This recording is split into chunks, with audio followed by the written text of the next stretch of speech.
You want to do the introduction? No? Today on COVID Fire Cooking, it is freezing outside. It's -7 with the wind chill. So we're going to stay in by the wood stove.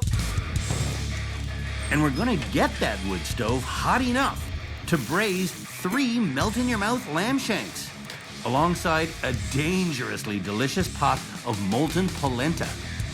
When it all comes together, this comfort food classic will make me melt.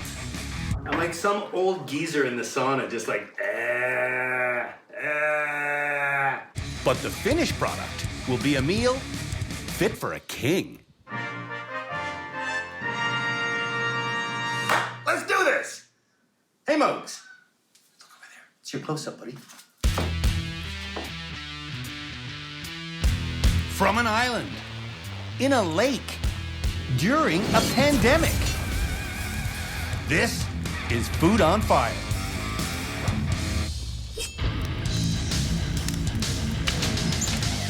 First things first, we had the wood stove going all day, but first thing we want to do, put a big stock pot on the stove, get it smoking hot so that we can get the lamb shanks browning while we do the other prep. Start by seasoning the lamb shanks with salt and pepper, then heat up some oil. All right, and with that, geez, that oil's hot already. With that hot, we're just gonna dump the lamb. You don't want to get it too crowded in there, but we're just gonna brown them for 8 or 10 minutes just to get them nice and kind of caramelized on the outside. Not actually cooked, but just browned up enough that they kind of create a little bit of a flavor base. While the lamb shanks brown, roughly dice up 1 large onion and 3 or 4 carrots. Always fry a little bit. That's basically good right there. See, like that level of brown? You could be a little bit less, you could be a little bit more. You could put like something to catch the drips underneath it, or you could just use your hand and then lick. I'm just gonna put them back on the same plate they started on. A lot of the fat from the lamb has come out now. Is that too much? Oh, that's okay. So then into that, we will put all of the carrot. Woo! And some of it goes on the floor because I'm stunned like that. And there goes Mowgli, he loves the carrot. All of the carrot and all of the onions. We'll cook that down for about 10 minutes, and then when the 10 minutes is up and they're softened, that's when we'll put the garlic in just for a minute and a big stack of rosemary as well. How much garlic and rosemary? Well, that depends entirely on how much you like garlic and rosemary. You may have noticed by now that I'm not super big on, oh, you need exactly a cup of this. But you do need a weird knife. Look at that. My brother made that. That used to be a circular saw blade, and my brother made it. And it's great for dicing herbs like this. Look at this. You only want the garlic and the rosemary to go in for a minute before it gets wet, because otherwise the garlic will go bitter and the rosemary will just burn up. So you're just trying to get a little bit of flavor out of it before you hit it with some liquids. In this case, the first liquid will be wine. And then add precisely the right amount of wine.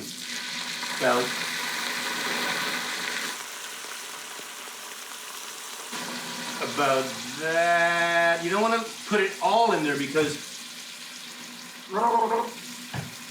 otherwise there'll be none for you. About exactly that much. And then we got leftover tomatoes, some crushed tomatoes. And some beef broth. A cup-ish, a can of tomatoes-ish. And we got a good flavor base going. We'll submerge right in there. Get in there, buddy. To this, we'll add a couple of fresh tomatoes. And we've got a bunch of fresh oregano. Throw some of that in there. What odds? Why not? What are you saving it for? Get on there. And you let them simmer. That's basically the whole recipe. I don't want to make it sound easy, but it's pretty fucking it easy. Your guests will never know. Now we start drinking and reading John Prine.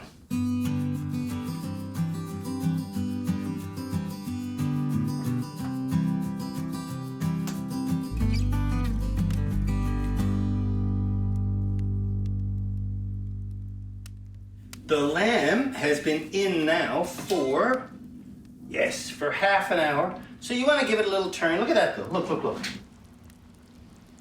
There, you can see how the meat is starting to leave the bone, and that's exactly what you want. You want it to kind of just in an hour to be still on the bone, but almost off of it. And look, so after half an hour, that's exactly what we want to see.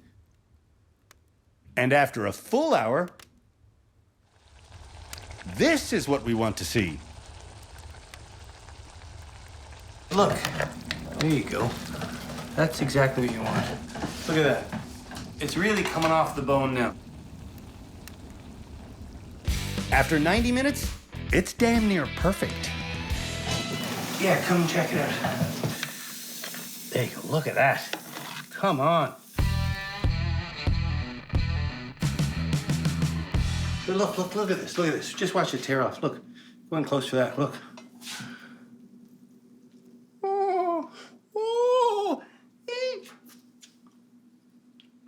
Yeah. Okay. Yeah.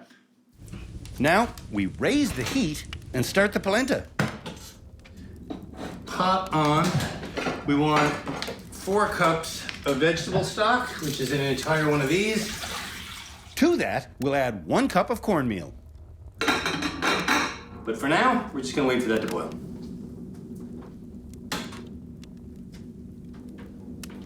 Contrary to what they tell you, a watched pot will boil. Join me now.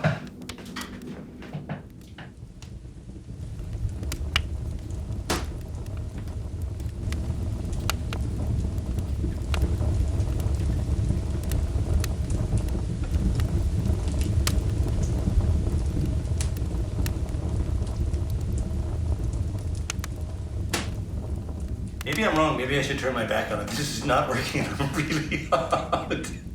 Like, really hot. Jesus Christ. A watch pot will not boil. I was wrong. You just walk away from it. It'll go eventually.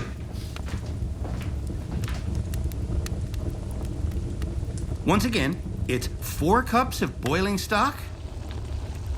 And 1 cup of cornmeal.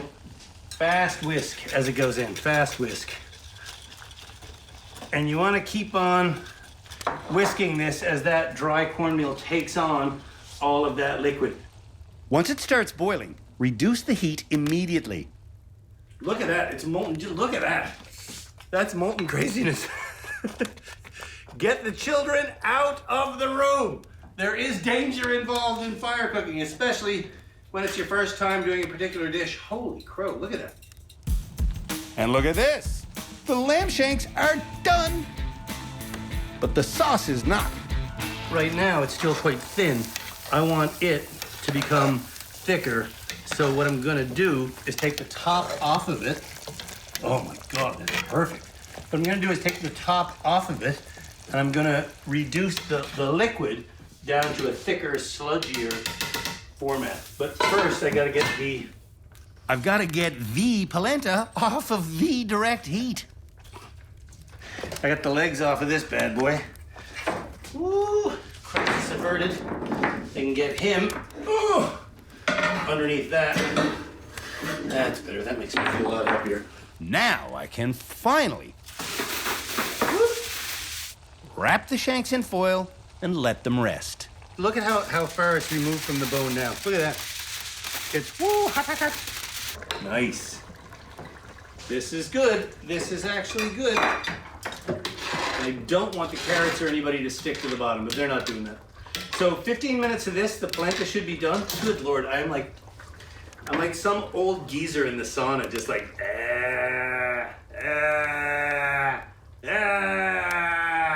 Sorry, I changed shirts. That was too ridiculous. I was gonna go nuts.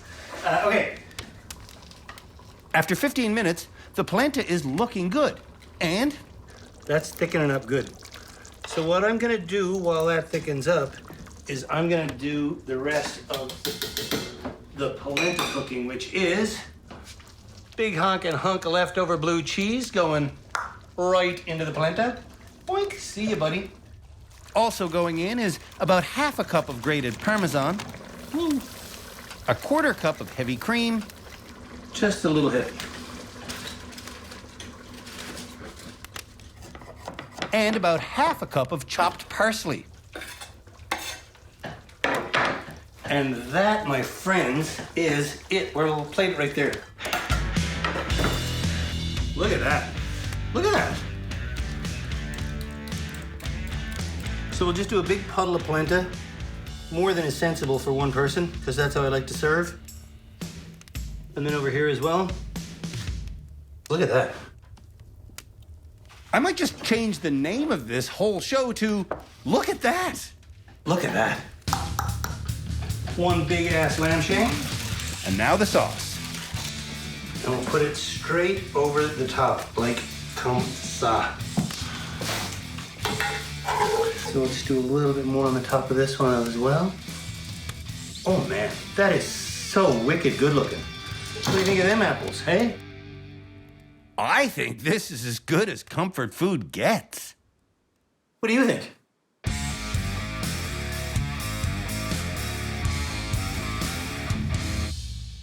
What do you think, Mowgli? You want some? This one's for you, buddy. Look at that. It's just all for you. Yeah, what do you think? Is it good? I think the polenta's dreamy. What do you think of the lamb? Did you try the lamb, Mokes? Oh, the lamb is like melting in your mouth good. Mowgli, look, try the lamb. Try the lamb. Try that. Get that. This COVID stuff might totally suck, but man, if you can get a fire on the go, eat good, have a few laughs, drink some wine. I realize all of us aren't in the position to do that, but if you can, man, please try something new, because I've never made polenta before. This is new to me, and this is a game changer in my entire life. Wouldn't you say, Mokes? Do we call that one a winner? We call that one a winner. Go on, eat it. You know you want to.